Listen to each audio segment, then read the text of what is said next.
Good afternoon दोस्तों। आज Hindi grammar का एक अत्यंत ही महत्वपूर्ण विषय संबंध बोधक की चर्चा करेंगे। संबंध बोधक की परिभाषा, भेद और इसके प्रमुख उदाहरण की चर्चा करेंगे जो कई बार प्रतियोगी परीक्षाओं में पूछे गए हैं और पूछे जा सकते हैं। तो आप ध्यान से इस क्लास को देखिएगा। तो चलिए शुरू करते हैं। तो सबसे पहले जानते हैं कि संबंध बोधक क्या है, इसकी परिभाषा क्या है। तो संबंध बोधक को इस प्रकार से भी समझा जा सकता है। संबंध बोधक प्रीपोजिशन हिंदी व्याकरण में वे शब्द होते हैं जो वाक्य में दो शब्दों या वाक्यांशों के बीच संबंध स्थापित करते हैं। ये शब्द मुख्य रूप से संज्ञा या सर्वनाम के साथ प्रयुक्त होते हैं और वाक्य में स्थान, समय, कारण, साधन आदि का बोध कराते हैं।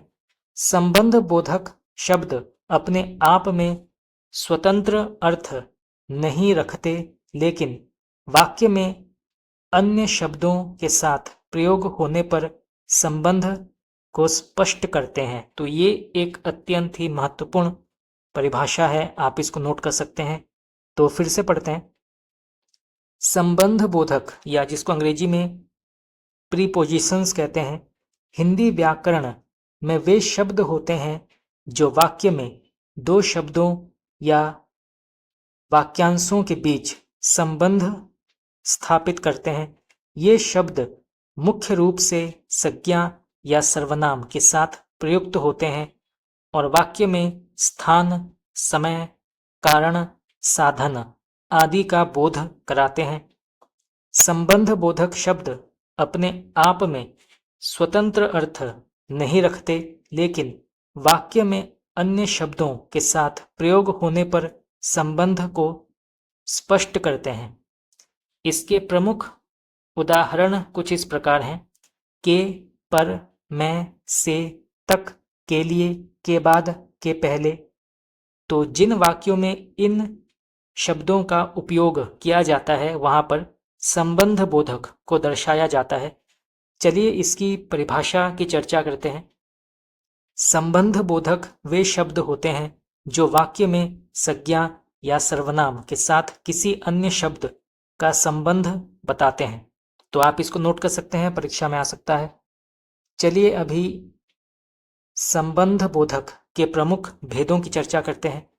संबंध बोधक को उनके उपयोग और प्रयोजन के आधार पर विभिन्न प्रकारों में विभाजित किया गया है। सबसे पहले आता है स्थानवाचक संबंध बोधक। तो स्थानवाचक संबंध बोधक क्या है, इसका तात्पर्य क्या है, ये जानना आवश्यक है। ये संबंध बोधक स्थान या स्थिति का बोध कराते हैं। तो स्थानवाचक संबंध बोधक, ये संबंध बोधक स्थान या स्थिति का बोध कराते हैं। आप इसको नोट कर सकते हैं। उदाहरण के तौर पर किताब मेज पर रखी है, वह घर के अंदर है। इसके बाद आता है समयवाचक संबंध बोधक। तो समयवाचक संबंध बोधक का तात्पर्य क्या है? ये संबंध बोधक समय का बोध कराते हैं। तो ये संबंध बोधक समय का बोध कराते हैं। उदाहरण के तौर पर मैं सुबह के पहले तैयार हो गया, वह शाम तक लौट आएगा। इसके बाद आता है कारणवाचक संबंध बोधक। तो कारणवाचक संबंध बोधक का तात्पर्य क्या है? ये संबंध बोधक कारण या वजह का बोध कराते हैं। तो ये संबंध बोधक कारण या वजह का बोध कराते हैं। उदाहरण के तौर पर वह बीमारी के कारण स्कूल नहीं गया, बारिश की वजह से मैच रद्द कर दिया गया। चलिए अभी साधन वाचक संबंध बोधक की चर्चा करते हैं। तो साधन वाचक संबंध बोधक का तात्पर्य क्या है? ये संबंध बोधक साधन या माध्यम का बोध कराते हैं। तो ये संबंध बोधक साधन या माध्यम का बोध कराते हैं। उदाहरण के तौर पर, उसने काम कलम से लिखा, वह बस के द्वारा गया। इसके बाद आता है उद्देश्यवाचक संबंध बोधक। तो उद्देश्यवाचक संबंध बोधक का तात्पर्य क्या है? ये संबंध बोधक किसी उद्देश्य का बोध कराते हैं। तो ये संबंध बोधक किसी उद्देश्य का बोध कराते हैं। उदाहरण के तौर पर, यह किताब पढ़ने के लिए दी गई है, वह मदद के लिए तैयार है। इसके बाद आता है अपवाचक संबंध बोधक। तो अपवाचक संबंध बोधक का तात्पर्य क्या है? तो इसका तात्पर्य है, ये संबंध बोधक वाक्य में किसी बात से अलग या अपवाद का बोध कराते हैं।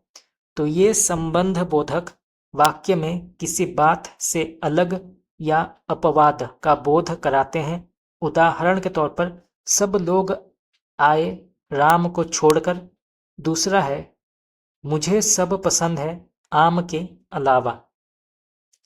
चलिए अभी संबंध बोधक के प्रमुख उदाहरणों की चर्चा करते हैं। सबसे पहले स्थानवाचक, बच्चा कमरे में खेल रहा है, पक्षी पेड़ के ऊपर बैठा है। समयवाचक, हर शाम के बाद मिलेंगे, वह यहाँ 1 घंटे तक रहेगा। इसके बाद कारणवाचक, वह पढ़ाई के कारण सफल हुआ, कार्यक्रम बरसात की वजह से टल गया। साधनवाचक, उसने चिट्ठी डाक के द्वारा भेजी, मैं गाड़ी से दिल्ली गया। उद्देश्यवाचक, यह काम सीखने के लिए दिया गया है, वह यहाँ सहायता के लिए आया है। अपवाचक, सभी छात्र राजेश को छोड़कर परीक्षा में उपस्थित थे। तो सभी छात्र राजेश को छोड़कर परीक्षा में उपस्थित थे। यह सब पढ़ाई के अलावा है। चलिए अभी संबंध बोधक वाक्यों में उपयोग की चर्चा करते हैं।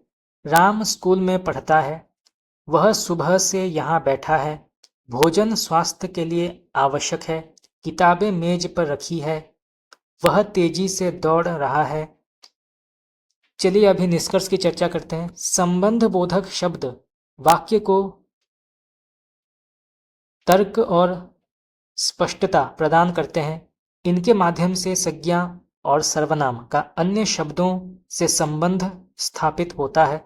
स्थान, समय, कारण, साधन, उद्देश्य और अपवाद का बोध कराने वाले ये शब्द वाक्य को अर्थपूर्ण और प्रभावशाली बनाते हैं। संबंध बोधक हिंदी व्याकरण का महत्वपूर्ण अंग है, जो वाक्य रचना को सहज और सुंदर बनाते हैं। तो ये एक अत्यंत ही महत्वपूर्ण विषय है, संबंध बोधक, जो कई बार परीक्षाओं में प्रश्न आते हैं। तो अगर आप इस क्लास को 2 से 3 बार देख लेते हैं तो आपको आसानी से सब कुछ याद रह जाएगा। तो दोस्तों, आज के लिए इतना ही। अगर आप लोगों को ये क्लास अच्छा लगा तो आप मुझे बता सकते हैं। आपका बहुत बहुत धन्यवाद।